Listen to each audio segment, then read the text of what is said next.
And we're live. Welcome back, everybody, to another episode of the Wheelie Podcast. This is the first episode of 2023, so we are very excited. I'm joined again by Electrek's Seth Weintraub. How's it going, Seth? Good.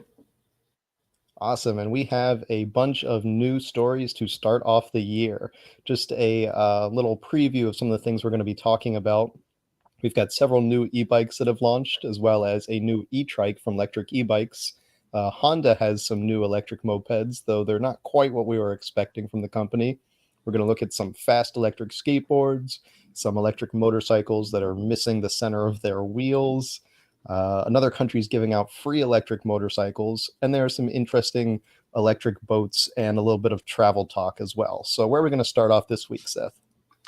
All right, starting things off, RCA. Yes, the VCR brand just unveiled a 34 mile per hour electric bike. Yeah, so RCA, actually, Seth, maybe you can give us a little background here because this is not the same RCA that we know and love from our childhood VCRs and radios, right?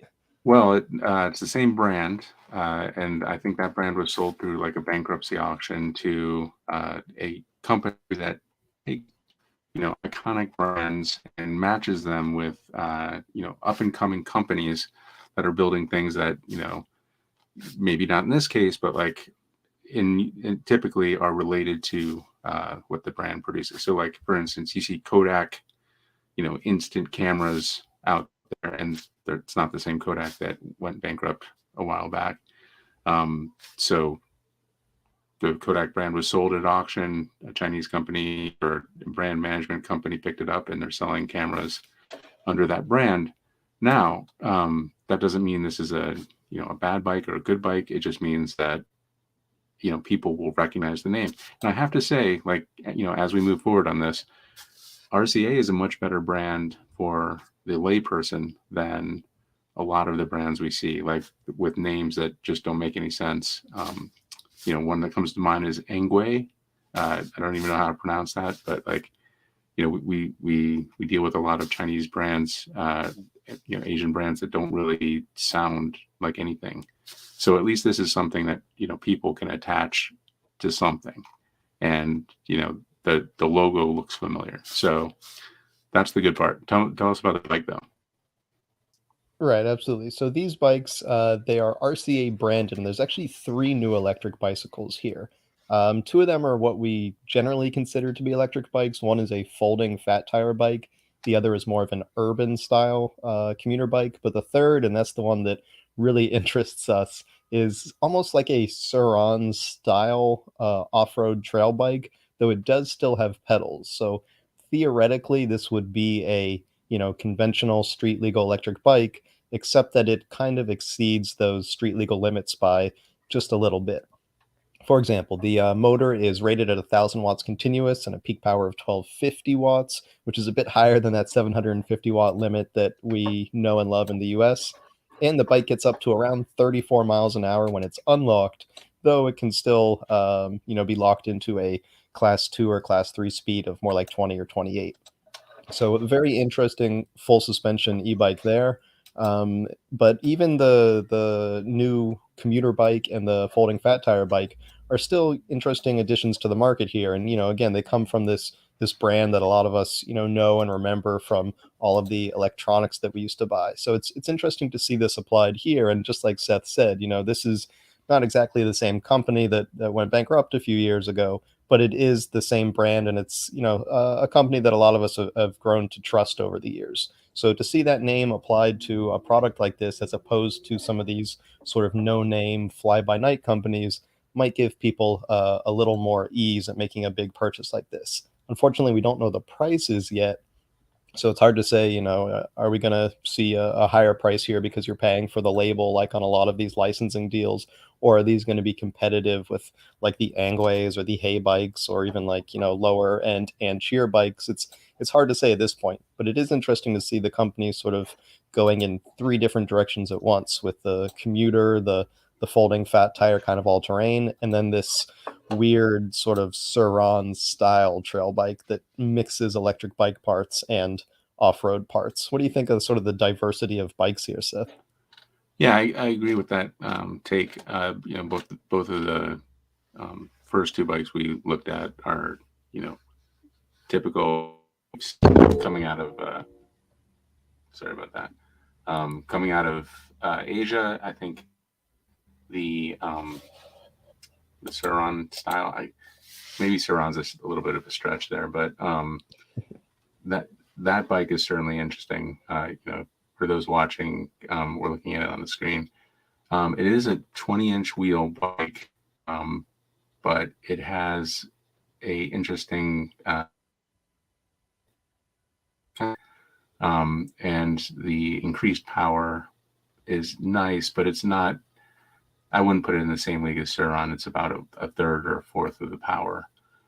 So it looks a little bit like a Suron, but I don't think it's going to handle like a Suron. And I imagine that the price, which I would guess probably somewhere between 1,500 and 1,000, will be indicative of the fact that it's not going to, it's not going to be a off-roader. This is going to be more like a 20, 25 mile per hour fun bike that can probably go on dirt a little bit. I don't think it's going to be a real off-roader. Yeah, absolutely. I mean, it's very much a Suron in appearance only kind of thing. I think I described it as like a trail bike that got dressed in the dark in the Yep. post there. Yeah, that's a pretty good description.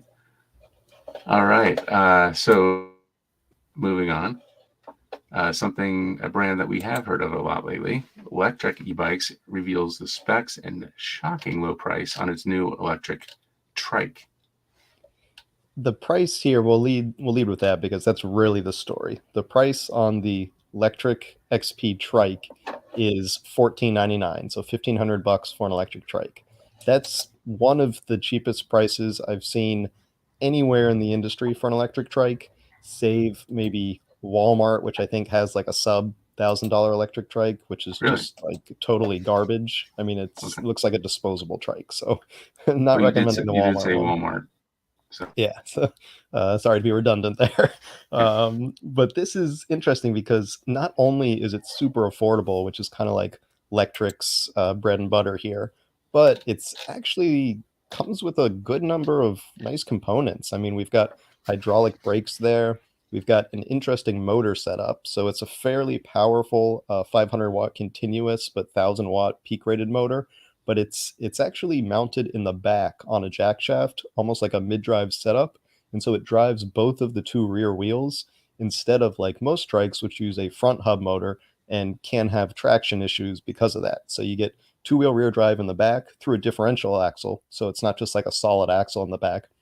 You actually can spin the two wheels at different speeds. So when you're going around corners or you're in looser terrain, that's going to be an advantage.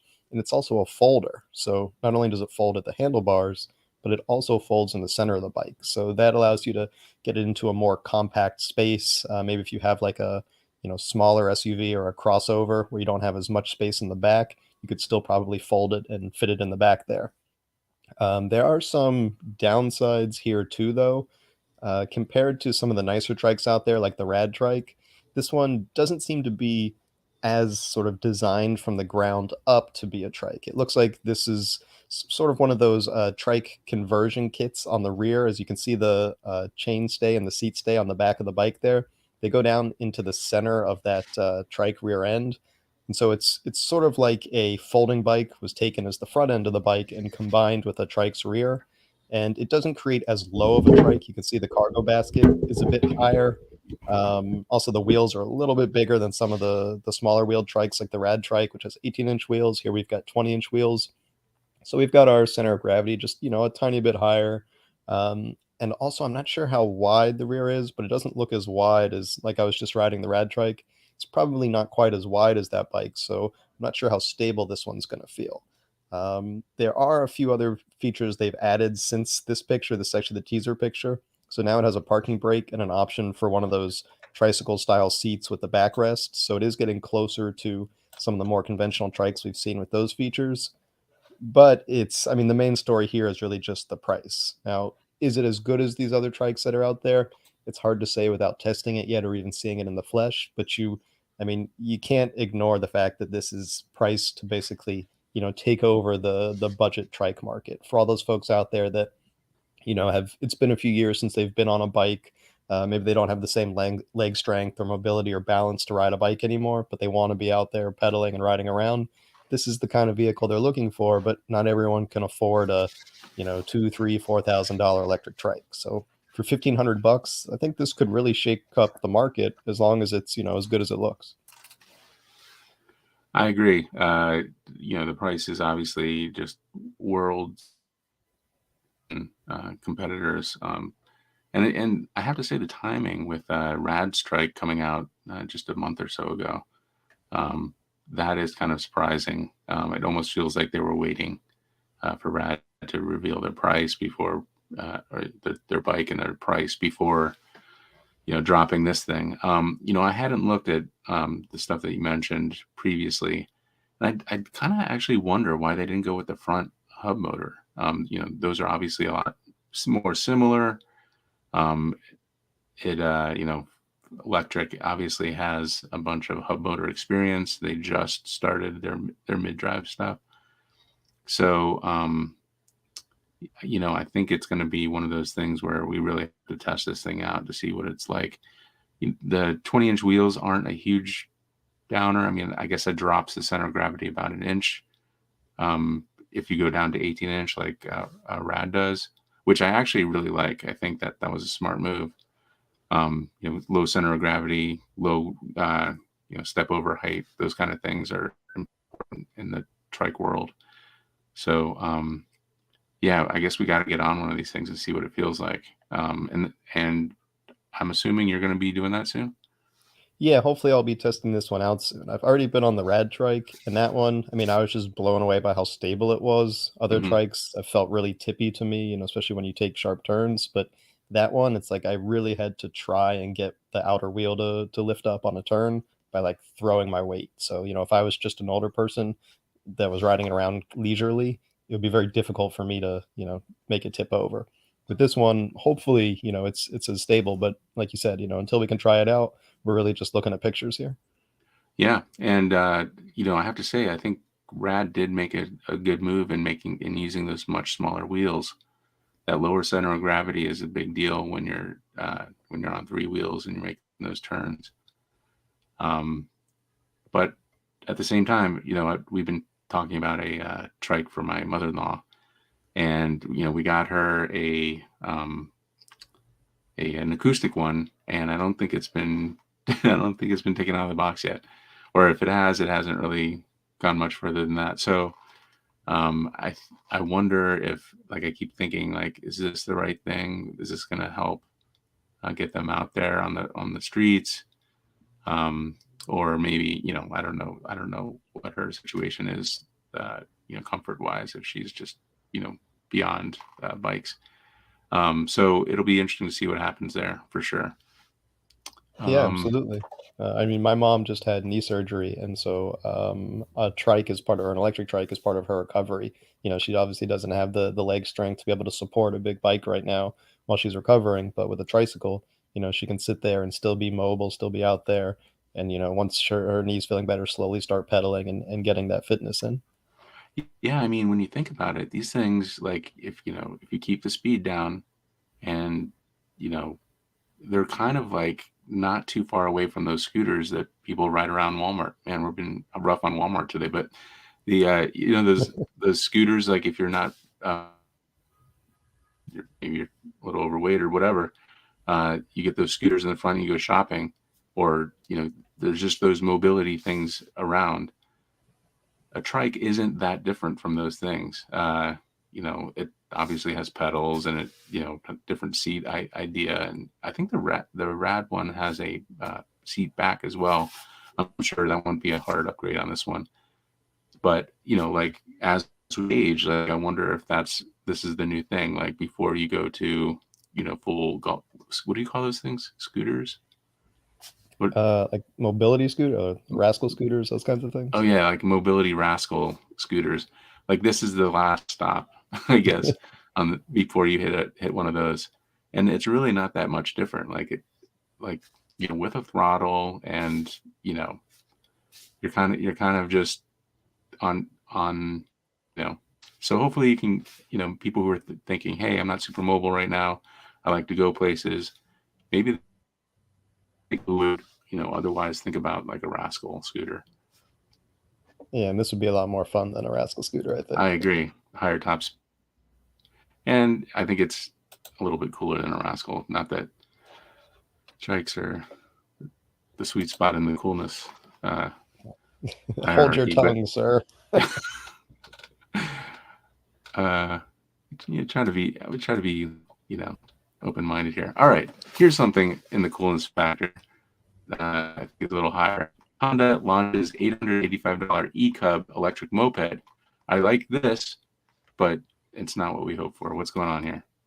Yeah, so, for years we've been hoping that Honda would electrify their Honda Cub or their Honda Super Cub. I'm sure most people are familiar with this. Even if you don't know it by name, you've seen these retro Honda motorized, some people call them motor scooters, some call them motorcycles, but this is effectively the best-selling motor vehicle in the world. Honda sold over 100 million of its Cub line of motorcycles. And so we've been waiting. They've shown, designs, sketches, concepts for an electric Cub, and they finally revealed one with the Cub name. But unfortunately, there's a couple sort of catches here. One, it doesn't look nearly as cool as the original retro Cubs. It's kind of a modernized, slimmed down version. And two, it's designed only for the Chinese domestic market, which means that it's super low spec. It's got a top speed of 25 kilometers per hour, which is 15 and a half miles per hour. Oof. And it has pedals, so it can fit into electric bicycle laws. So it's not really like a true homage to the original Honda Cub, even though it's got a similar style form factor. What it really is a Chinese electric bicycle that fits into their very strict regulations that allows people to ride, without a license, without registration, insurance, that sort of thing. So we're excited to see that Honda's at least moving that direction, and maybe this is a good way to test the water, try out the name, the design, etc. And then maybe they'll be moving this to international markets with higher performance. But at this point, there's no indication of that. But what's interesting is they didn't just roll out the Cub, they actually rolled out two other models that are based on two other classic Honda designs. So there's also the Dax E, which is based on sort of the Honda trail bikes. Like if you remember the Trail 70 or 90, it was kind of like this off-road looking motorcycle thing. And so this gives us that sort of off-road motorcycle, but for the urban customer. Again, though, limited 25 kilometers per hour, 15 and a half miles per hour, with functional pedals. So this isn't a motorcycle like the original. This is an electric bicycle. And the third model is based on the Honda Ruckus, which a lot of people have probably seen. It's another one of these Honda motorcycles that's got this sort of tubular, simplified frame, looks a little more ruggedized. But again, electric bicycle, 15 and a half miles an hour. So cool to see Honda taking its motorcycles and electrifying them, but unfortunately, not quite what we were hoping for in the performance department. This one's called the Zoomer, right? The Ruckus. Yeah. Okay. Exactly. Yeah. It's based on the Ruckus, but it's the electric one here is the Zoomer. That's funny. It's a funny name because we call boomers Zoomers. But so everything seems like amazing on here. Like design, the idea. Do we know like how much power these things have? Like are these just governed? Maybe they can. Yeah, they're almost certainly labeled as 250 watts, but if you look at these motors, these look like 800,000 watt motors. So I'm sure that if Honda wanted, they could unlock these things for more power and speed. But for the Chinese market, they can't do that. Right. Well, that's interesting. I mean, maybe.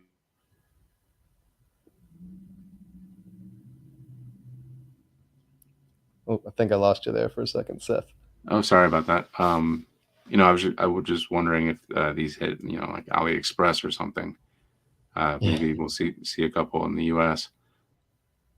Yeah, I mean, it makes sense for Honda to start exporting these. They often begin in China. I mean, it's a huge market. It's just 20% of the world lives in China, so you can get a lot of people with, one design. But, Europe, the US, there's a lot of other people that like these classic Honda designs. So, we still have our fingers crossed that these things are going to go international, but I wouldn't expect to see it in the next 6 months. Let's put it that way. Yeah, that's unfortunate because I feel like these could be quite popular, both in Europe and the U.S. Um, Absolutely. so, just to drill down a little bit on the DAX one here, is that a removable battery right there? It's unclear. It certainly looks like it, but they haven't given us a lot of information. We don't even know what the capacity, the style, the cells. We don't really know a lot of the battery specs yet. These were just unveiled a few days ago, and so really we're limited to pricing information Hmm. and design specs at this point. Which, by the way, those prices I don't think we covered, but they're around $880 to $900 in China. Obviously, if this thing was exported, it'd be 3 times the price at minimum.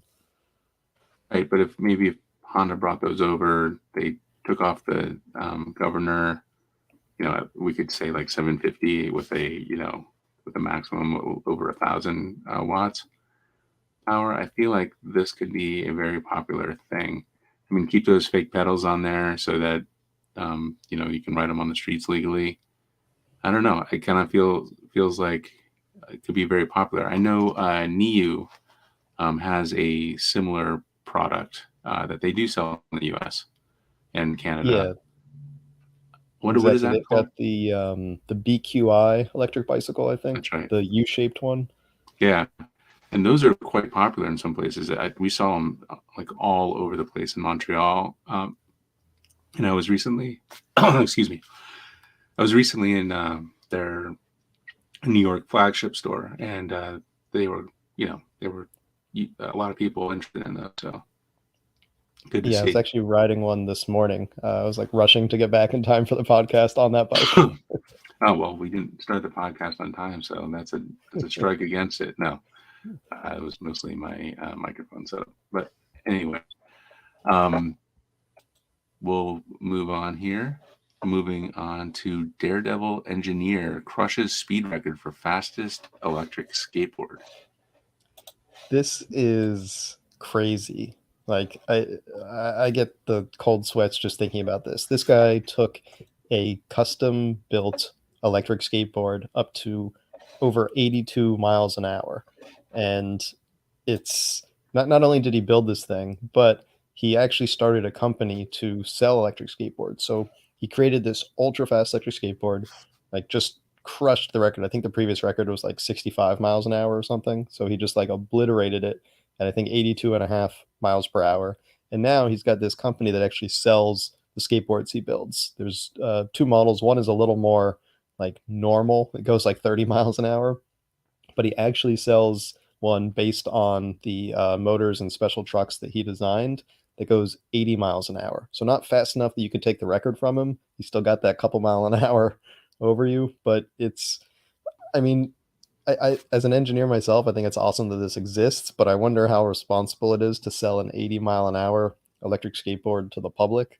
Like I just you can see in the picture here for anyone who's watching the podcast with us that the guy is just head to toe in motorcycle crash gear. He's wearing a full face helmet, leather racing suit. I mean, that's what you need to do this. And even then, I don't know that I would go half this speed on Yeah, electric skateboard. yeah. I had trouble with the we had a short board from Boosted, RIP to Boosted, but um, I can't imagine these things going 40, 80. It's crazy. I mean, the speed wobbles alone, like I can't even just, you would just have to just jump off of it and just like slide on the ground. I imagine that's what you do at 80 miles per hour. Tuck and roll, tuck and Right. roll. Actually, Right. he had to like account for those speed wobbles. He actually designed his own custom trucks to try and mitigate that issue. For anyone who's not familiar, speed wobbles it happens on various vehicles, but it's like very known to the skateboarding community, because you get these oscillations that if you don't correct them right away, they just start getting bigger and bigger, and you They go back and amplify, forth yeah. until, yeah. And it's a runaway condition that doesn't end well. Usually you getting separated from the board. No, it does not. It's funny. There's also this thing in piloting planes where you're landing, and it's called porpoising, where you kind of over adjust your plane, and then you over adjust again, and then it just kind of just amplifies. And what you do at that point is you do not try to land; you just pull out and go around. But it's funny. It's just another area where the amplification of a sine wave is deadly. All right, moving Yeah. on. Verge opens U.S. orders for its hubless electric motorcycle with 25-minute charging. I've been following the Verge TS electric motorcycle since I think it was like 2018 when they first unveiled the concept, and I'm in love with this thing. I mean, the whole like innovation here is the rear wheel. The rear wheel is the motor, but it's not a hub motor because it's a hubless wheel. You can, look right through the center of the wheel. You probably got like a 12-inch diameter empty circle there, kind of like a Tron cycle. So the motor is actually in the rim of the wheel where they've got the copper and the magnets, and it creates this incredibly torquey motor. It's 1,200 Newton meters of torque, which is like, I mean, I think you could like pull a stump out of the ground with this thing with that much torque. Like it's crazy. And it also has a 0 to 60 time in this new version here of I think 2.5 seconds, which is like mind numbing. I've done 0 to 60 in 3 seconds on a Harley Davidson live wire, but 2.5 seconds, like I just can't imagine what that must feel like. I mean, it's just like rubber melting torque. Yeah, I agree. And these were the ones we saw at CES, right? They were at CES. Yeah, so they're showing their bikes. They're making these things, and I don't know if they have like the actual release, like when people are going to be able to get their deliveries, but the hubless, we've seen the wheels with the circle, in the middle of it quite a few times, but I don't think we've ever seen an actual production vehicle with this. So it'll be interesting to see what happens there. Yeah, they're if they're not already in production, I think they are actually. I think they're doing production in Estonia because they're based in Finland, but Estonia Hmm. is like a ferry ride away, I guess. So it's Yeah, probably why cheaper not? to do production there. But I think they're already in production if I'm not mistaken. Now these are not cheap bikes. There are, I believe, three levels. The entry level bike is something around like 25,000 bucks, but they go up to about 45,000 for this ultra version, which is the 0 to 60 in 2.5 seconds. But even besides just like the mind crushing performance there, they're actually quite nice bikes. I mean, they've got a pretty nice design. They're one of the few almost cruiser-ish type bikes. They've got fairly far forward foot pegs there, and they also have DC fast charging, so you can get these things charged up in like 25 minutes, which is a really nice feature for those that want to go touring on their bikes and aren't just using them as like a commuter vehicle, like a lot of people think of electric motorcycles. Yeah, I noticed that, and that's great. I think Harley's got it, but not much else. Yeah, it's really nice to see it start expanding within the electric motorcycle space. I know Zero's been like pushing back for years and still hasn't implemented DC fast charging. So at some point they're going to come out with it, and they'll make it seem like such a big innovation. But we can see it here. Everything from new startups like Verge to established companies like Energica have DC fast charging. Yeah, and actually makes sense because when you're getting power from AC, which is obviously more prevalent around every be on the motorcycle, like an inverter or rectifier or whatever. So having you need a small AC charger for when you plug in, obviously, at most places, but to be able to get a fast charge from a DC charger requires a lot less equipment. You really just need a DC to DC converter and probably some electronics to keep that flow stable. But DC charging is actually easier. It's just less prevalent, in charging stops. Yeah, absolutely. I'm very excited for that one, though. Can't wait to try that out at some point. Yeah. So when are you going to Finland or Estonia? I've been talking to Spencer for like years about somewhere we can meet to get on one of these bikes. It'll happen one day, but it's not on the calendar yet. Okay. All right. We'll look forward to that. Moving on, this country plans to give free electric motorcycles to all current motorcycle riders. I'm not going to bury the lead too much here. The country is Uganda, and they've got an interesting program here that they just revealed at the beginning of the year. So, if you're not familiar with boda bodas, they're motorcycle taxis. So, the way we might call an Uber in much of Africa, they use motorcycle taxis to get around because it beats the traffic.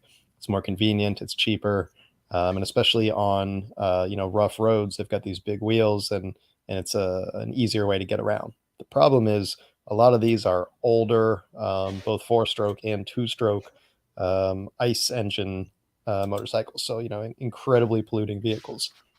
And there's a big push in Africa to basically electrify these boda bodas in addition to consumer motorcycles. So, Uganda has announced that they're actually going to give out, in exchange for people turning in their gas powered motorcycles, they're going to give out electric motorcycles. And it's going to be nationwide. Anyone who has a gas powered motorcycle, including all of these boda bodas that use them for commercial use, which is really probably the biggest contributor to motorcycle emissions in the country. These are locally made electric motorcycles. There are a few companies that make these around Uganda, Kenya, some of these areas that have really high motorcycle use. And the program is actually funded by investors that it seems like the investors are made up of companies involved in the battery swap and charging space. So essentially, they're giving out these motorcycles, and they're hoping to reap the rewards on the battery swap side. So across Uganda, there, especially around the capital, there are a number of battery swap stations. They don't look quite like what we think of battery swap stations in the West, or if you've seen like GoPro's battery swap stations. These are more like sort of manual service stations where they've got a bunch of batteries plugged into the wall, and these motorcycle riders will pull up, they'll take out their battery, and someone will take it from them and give them a freshly charged battery, and then they'll plug theirs in. So they've got this like circulating room full of batteries to keep them all charged up as these motorcycle taxi riders pull in throughout the day. These are not long range motorcycles. They're about 70 kilometers or 43 miles. So, it's not a big bike. It's not a big battery either because you have to be able to carry it. It's about the size of a briefcase.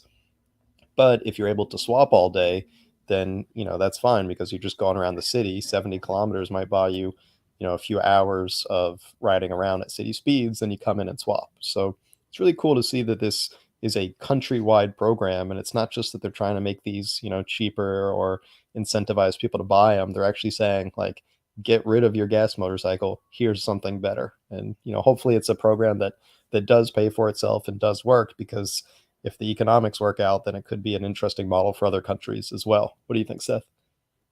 Well, I would note that that there were, I don't know if there still are, in like Thailand and Indonesia and other places like Southeast Asia, motorcycle taxis. So I would imagine they're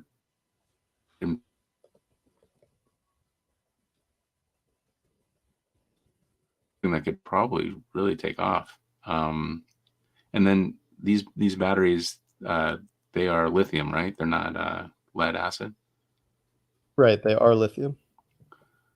Yeah, so that makes a lot of sense. Like the swap station here, obviously, um,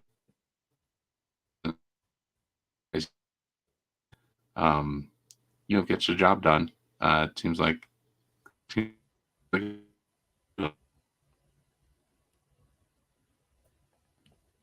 getting the stinky gas guzzlers off the street, putting these around. More people see them. Maybe they'll buy them for recreational use as well. Other countries can kind of take some notes from this one. I like it. Good for them. Yeah, absolutely. I would love to try one of these. If I ever get a chance to go to Uganda, I want to try one of these domestically produced electric motorcycles. Yeah, cool. Mercury unveils a 100% electric outboard boat motor with easy swap batteries. Yeah, so this is like a double whammy here because the next story actually uses this motor. But this was a Oh, really cool innovation from Mercury, which is obviously a big name in the marine space. So there's tons of Mercury gas outboards out there, but this new model is called the Avator or Avator 7.5E is an all-in-one electric outboard and battery solution. So it's got the motor in there, but you flip up the top of that outboard and there are 1 kilowatt hour removable batteries. So you just pop those suckers in there. They buy you about 45 minutes of runtime, which is not a lot, but this is not meant for big boats. This is meant for, tooling around on a smaller boat. And you could just carry a few batteries with you, the way a lot of boaters will have a little red gas can in their boat to, refill fuel as they're out. You would just bring a similarly sized spare battery or two, keep them in the boat, and you pop them in when you need, more range. Now that 45 minutes is at full throttle, so which is nice to see them give like the sort of worst range as the range rating. If you throttle back and you're not, using as much power, you can obviously stretch that out. But for an electric outboard, I mean, it's pretty nice looking. It's only 750 watts, but they claim that it's of similar performance to their 3.5 horsepower gas powered motors, which makes sense because we often see this in electric boats that when you have that higher torque and higher performance of an electric motor, it actually has similar performance to a much more powerful gas engine that just can't develop that low end torque the same way, which is obviously quite important for when you're moving all that heavy water out of the way, which is a lot trickier for an electric motor in the water than on land in a car.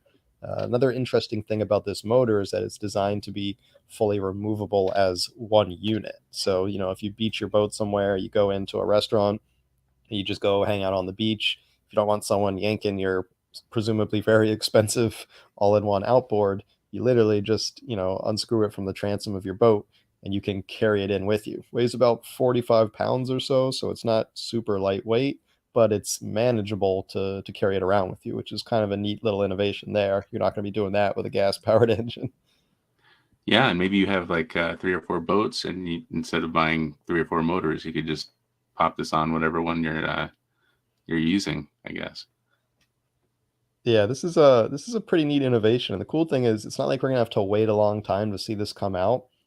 There's already an electric boat that's using this motor. So if we pop over to the next story, we'll see that Veer is actually just released a boat using this. Now, Veer is a new boat company. It's produced by the parent company of Mercury, Brunwick, I believe. So, it's like a little bit incestuous of parts here, but it's cool to see them sort of like already using their own components here and launching a new brand based on this.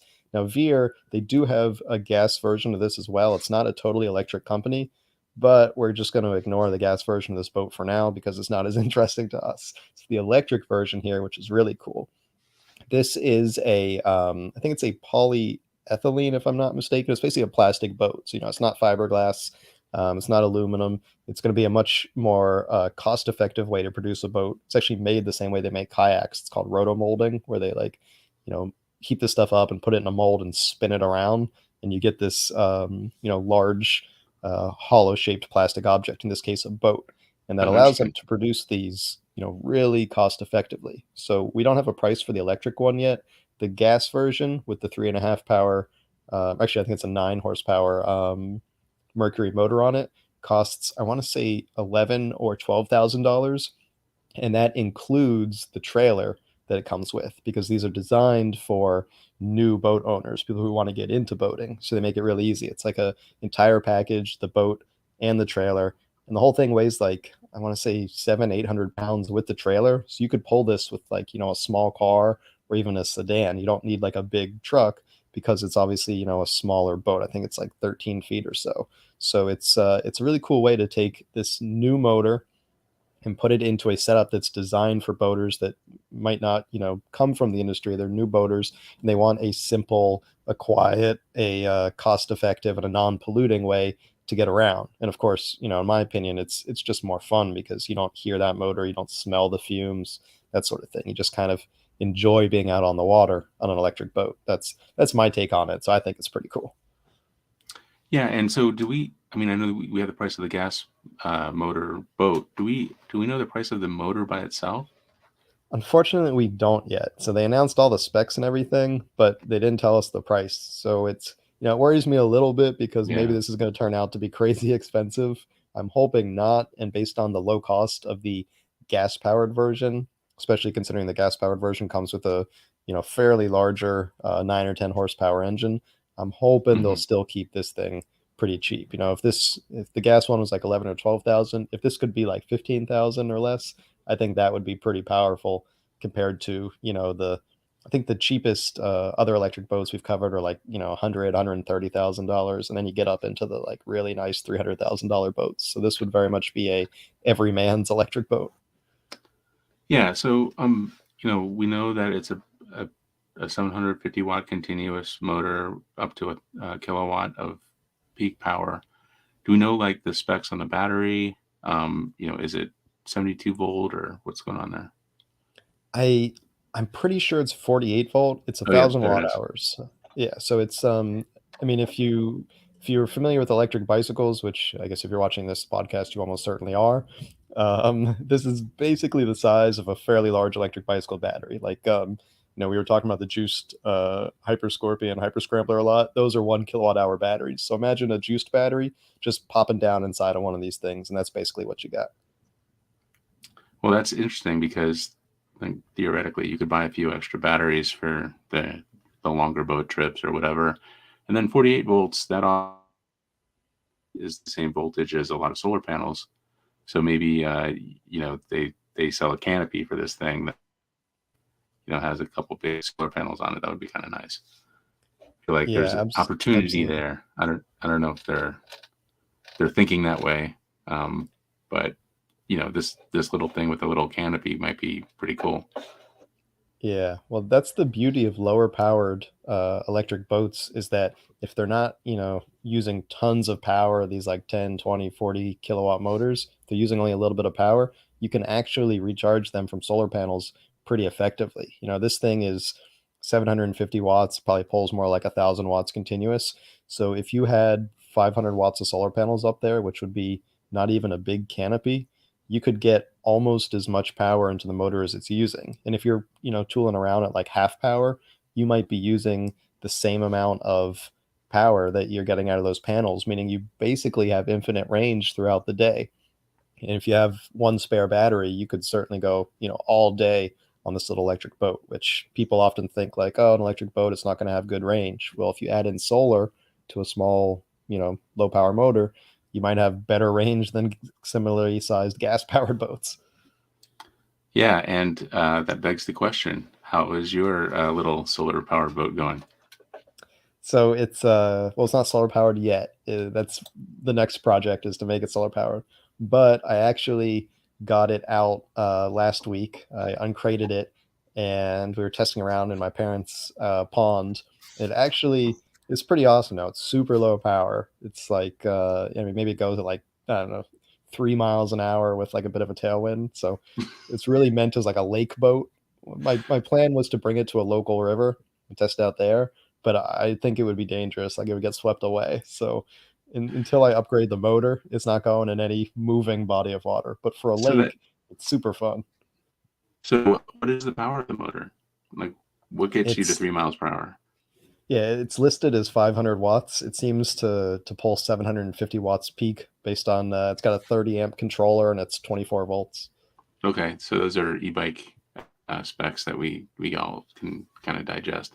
So this would only Yeah, be double that power. So we're talking about 5 mile per hour boat on this Veer thing. So uh, that you got to set your expectations, I guess. 5 miles per hour isn't bad though for a little dinghy boat. Yeah, but also this Veer, it's got a different hole. It'd probably be faster because it's got a V hole and it's like a longer, more narrow boat. My boat is like kind of a barge shape, you could say. So it's not really optimized for anything other than floating. I guess the coefficient of drag in water is even more pronounced. So what could go 20 miles per hour through the air without much drag, it's probably closer to 2 or 3 miles per hour in a boat. So Yeah, that's interesting to think about. it's tough fighting all that water. Also, mine, the propeller is hanging like probably 20% up in the air. When you only have a couple people in the boat, I think it needs three people in the back to kind of keep the propeller down in the water. There are a lot of inefficiencies in mine. Oh, that's interesting. I can't wait for that video. And speaking of videos, I love this one. I went to Norway to see an electric vehicle paradise, but I found something more surprising. Yeah, so you might be wondering why we're talking about Norway on this podcast, since this is like an e-bike and light electric vehicle podcast. But I went to Norway. I expected to see this electric car utopia that everyone talks about. And I was like, all right, this will be cool. See a bunch of Teslas driving around. But what I discovered is, yeah, it's like, 80% electric cars over there. But Norway is in this process of transitioning away from personal vehicle ownership, especially in the cities, towards a more biking, walking, public transportation type model. So, when we were up in the northern part of the country, we still saw, lots of personal vehicles, still mostly electric vehicles though. But once you get into Oslo, it's like, people have those vehicles, but the public transportation is incredible. This was in late December. There were people riding bikes around, people riding scooters around. There's, rental electric scooters everywhere. And even though there's like, a half inch of ice on the sidewalks, people are just riding those things around. Like that's a totally normal thing to do in the winter on a scooter. And this isn't just a cultural thing. It's been adopted as policy by the government. So where Norway started with these big electric vehicle incentives, even like 20 or more years ago, being on the leading edge of that, now they're starting to roll back those electric vehicle incentives. It's still much more expensive to buy a gas vehicle. They're still incentivizing electric over gas powered vehicles, but they're not incentivizing people buying vehicles anymore. What they're trying to do is trying to get people out of those vehicles and trying to return cities to this idea of, we talk about walkable cities a lot, and that's kind of the point, that they want Oslo to be a city that returns to its citizens, that you can walk around, that you can take bikes and scooters and feel safe, that there are streets that are closed off to vehicles in Oslo, like we're starting to see in more and more European cities, so that there's these pedestrian only areas. Some of them are at certain times of the day, so there's this compromise that has to go on as they sort of move away from private vehicles, but it's all moving in the right direction. It's interesting to see because we often look to Norway as sort of the ideal for sustainable transportation. If they led so early in the wave of electric vehicle adoption, then maybe they've got something figured out. Well, now we should look to them again, in my opinion, because they're sort of post not just post electric vehicle, they're like post vehicle, where they realize that the true sustainable transportation future isn't everyone having an electric car, it's everyone using even lower energy forms of getting around. Yeah, that was my big take. Like, all right, so we know Norway is the future. We know that they got on the electric vehicle train, no pun intended, a few 5-10 years before even like California or China. So they're ahead of the game. So they can kind of show us, hey, what's next after electric vehicles? And it's, you love to see it. Like it seems like a little bit of a utopia there. Like they have great public transportation. They have tons of just different ways to get around. Even with their harsh winters, they don't seem to have a problem building infrastructure. We're looking at light rail here, something great for a city. You know, there are a few vehicles still running around, but those vehicles are mostly electric. So of course, Norway is always the like, well, electric vehicles are great in the summer, but what about the winter? Or what about you're not going to ride your e-bike around when it's cold. Like, I mean, frankly, like I ride my bike a lot less in the cold, but you know, like this is absolutely, kind of inspiring. And if you want to look at what the future is going to be like in California, or the future is going to be like in New York City, maybe, or maybe hopefully, it looks a lot more like Norway. So that was really an inspiring. Um, if you do have a question or a comment, you have a few minutes to throw it in YouTube, and we'll try to answer it by the end of the show. But we have a few already. Um, let's see, comments. Tyler Donahoe, I haven't seen an RCA product since the 2000s. That's crazy. Well, I think the brand has been in somebody's bankruptcy filings for a little while, so it's good to see it back out there doing some work in the electric vehicle world. So we'll be for it. Then he says, I've been watching these podcasts for a while, and there may be some minute differences, but I swear these companies are just distributors for one single big manufacturer. What do you think about that? I think China is one big manufacturer, if that's what you mean, but maybe you can elaborate. Yeah, I mean, it's not exactly, but you're not that far off. I think a bigger part of it is that there's only so many component manufacturers. And so what a lot of these e-bikes are, they're sort of assembled a la carte from, this motor, this frame, this fork. And when you only have a certain number of options, you start to see what looks like, repeats over and over again. Some of them are, produced by white label companies, so they're literally identical with different stickers on them. But a lot of them are just produced with very similar components, and they're also produced to look like already successful products. So if some company comes out with a 20-inch fat tire folder and it sells well, then there's going to be another dozen companies behind them making similar looking products. That's a great point. I know we've seen a lot of copycat bikes coming out, and we don't know if they're coming out of the same factory. Good idea. Let's just do that. So yeah, I guess it's still up for debate. Russell Zoner says we need more products like the Orange AD3 or the Bowhead. Do you know what those are? So I think this was during the Honda story, but I'm not familiar with these particular vehicles. My Honda knowledge is somewhat limited, especially on the older gas powered models. So you'll have to update me and let me know what those are, Russell. All right, Tyler's back. Does Honda even have an in-house development team for electric motorcycles, or are these just made with another company's components?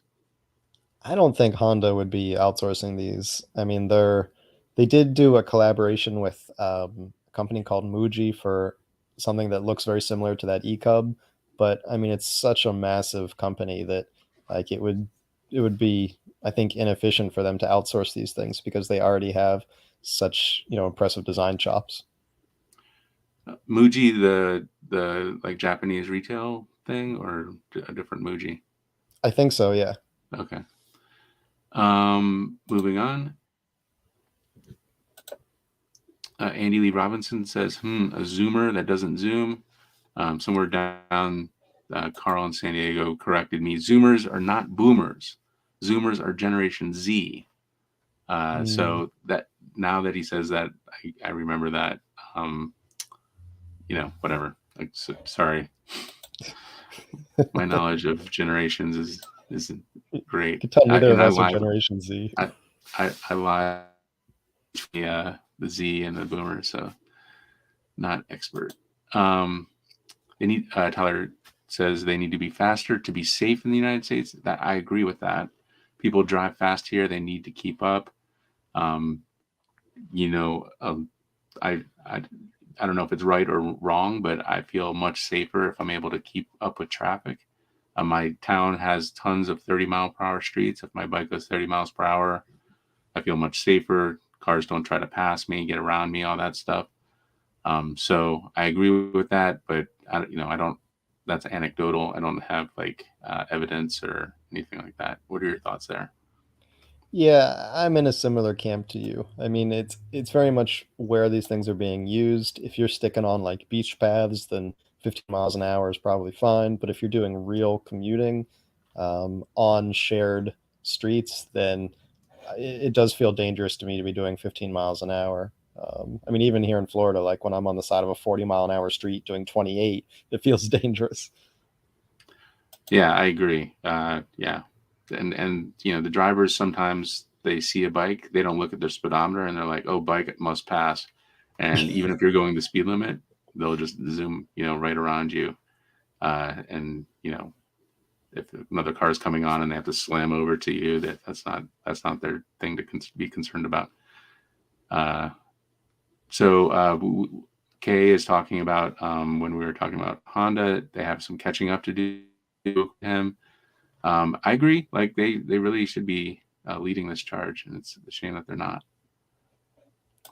And then he follows up with better watch out for potholes. I believe that's when we were in the skateboard area, and yeah, I think any kind of anything that would, at 80 miles per hour on a skateboard, you're talking about pebbles.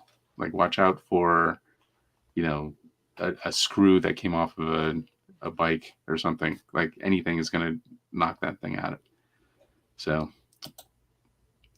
moving on, Tyler says, I can't wait for DC fast chargers to become more common. I agree. I think it's something. So I was just at CES and I saw a ton of, I would say 10 different companies. Some I've heard of, some I don't, but all bringing out new DC fast chargers. So I think that's something that is the infrastructure is going to be there. Obviously, the infrastructure or the Inflation Reduction Act, which is theoretically infrastructure. All those things are going to help put DC infrastructure in, and then of course electric motorcycles will be able to take advantage of that. Absolutely. How is DC infrastructure in Israel? Is that something that exists, or? It's a good question. Because I don't have anything that needs it. I'm not entirely sure. I know Israel's lagging a bit behind in charge infrastructure. We're starting to get a lot of interesting electric vehicle options, but like many countries, the vehicles come first and then they figure out how to charge them. Right. Kay also mentions that Uganda is putting that new gold they found to use. I'm not aware. Is there gold in Uganda? Is that I something? I must have missed that memo. Yeah. Yeah. Extra Hero recognizes me from 9 to 5 Mac days. How's it going? Let's see. Ray Living Good says Micah's electric 3 mile per hour pond barge preview sounds tantalizing. Micah, Yeah, I I'm mean, I think you excited. even have, I think you have another Chinese e-truck on your hands here. No, I can't wait to write that one up. Be looking for that the next couple of weeks, guys. Also, pod barge is hilarious. I love that description, Ray, and it gave me an idea for the name because I'm still trying to think of a good name for it. What do you think of the charge barge? Oh, how about large charge bar? I don't know. Yeah, that sounds Marge good. the large charge. We're still working. If you have a recommendation for the name, guys, let me know because I can't find something good yet. Pond barge is pretty good, I have to say. And at 3 miles per hour, like I want to see a drag race with you and like somebody swimming. Like I want to see Yeah, that would be good. just like a 25 yard. I don't know how big your pond is, but like I think that would be fun to watch. Yeah, it's like 100 yards, so you could get a good swimming race Yeah, going. yeah. I mean, if you're jumping from the side, maybe you get a little advantage there. All right, Andy Lee Robinson is commenting on Norway. I ride my e-bike in -20 Celsius, very fairing to the wind phase, plus good clothes. Andy, we need to see the build there. I think you might be onto something because obviously the wind is a big detractor in cold weather riding. So, what do you think? Have you ever done anything? I mean, I know you're not really in cold weather climates, but when you were in Boston, did you have any kind of cold weather tricks or secrets, Micah? My trick was like put up with the pain, I think. Yeah, that was Andy is a lot more industrious than I am. I was just sort of like gritted my teeth and went through it. So I would love Yeah, to hopefully see. hopefully this winter ends soon, and that's how, yeah. Yeah, I'm off to Israel in a year, so all right. EB 1888 options can work for areas with a level of population density, not for a majority of the Earth's surface.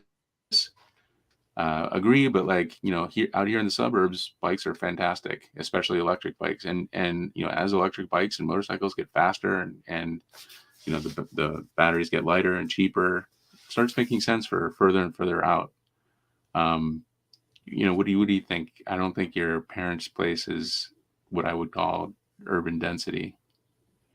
Yeah, absolutely. I mean, you are limited in some respects, but also there's like a whole ecosystem of two-wheeled vehicles. It's not just like e-bikes or trucks. There's this whole spectrum of vehicles that can fit many different types of uses, types of areas, different population densities. So, in the city, you can get by with like a small electric bike or scooter. Maybe for longer distances, you have something more like a Surron style, larger, faster electric bike, or all the way up to full electric motorcycles. So I think there's a lot of options out there. All right, here's an interesting one for us from Zubuntu 47. An electric bike shop salesperson, which we know already has a stereotype, was trying to tell me that Rad Power Bikes just rebadges generic bikes of Alibaba and does little to no R&D. I was incredulous. What do you think, Micah? No, that's absolutely incorrect. I mean, Rad Power Bikes, to their credit, really works on designing innovative models, and really they're sort of imitated by everyone else at this point. Bikes like when they rolled out the Rad Runner. I mean, how many Rad Runner knockoffs did we see after that? And that wasn't something they Yeah. just found a frame and built it. They designed that. After they rolled out the Rad Mission, I mean, that was not innovative the way the Rad Runner was. It was basically a single speed city bike, but we saw like almost exact knockoffs of that. Now the Rad Trike comes out, and instantly other companies are trying to create cheaper versions. So I wouldn't agree with that at all, and I would have a bone to pick with that e-bike salesperson. All right. Andy Lee Robinson follows up. He's in Budapest, though not so cold now, but he'll send some pics. All right. Tip at Electrek.co is our tip line. Andy, we look forward to seeing those. Maybe we'll make a post out of it. Liberty Aid Academy. Most electricity is created using turbines, which use only air as fuel. Ships, trains, power generation, planes, etc., all powered by air. Okay, I guess I moving want to air. see the schematics on that. Yeah, I mean it does make sense moving air like the power generation. Planes need to power the turbines to push air. They're not powered by air. So I don't know if I would be going to the Liberty Aid Academy for our educational needs here. Kay says I ride my Suron to work in Chicago. Heated gloves help immensely. Well, that's a sight to behold, I bet, in Chicago in the cold, the Suron blasting through the snow. What do you think? Yeah, good snow tires. I mean, be safe out there with that snow and ice. But yeah, get the right tires, and that would be a fun way to get around as long as you can stay warm enough. Extra Hero, one last comment. Did Electrek cover the Coma Tatamel e-bike from CES? Suitcase-sized e-bike with a built-in TV. $4,000 to be for street advertising. It's a test drive a suitcase and weird.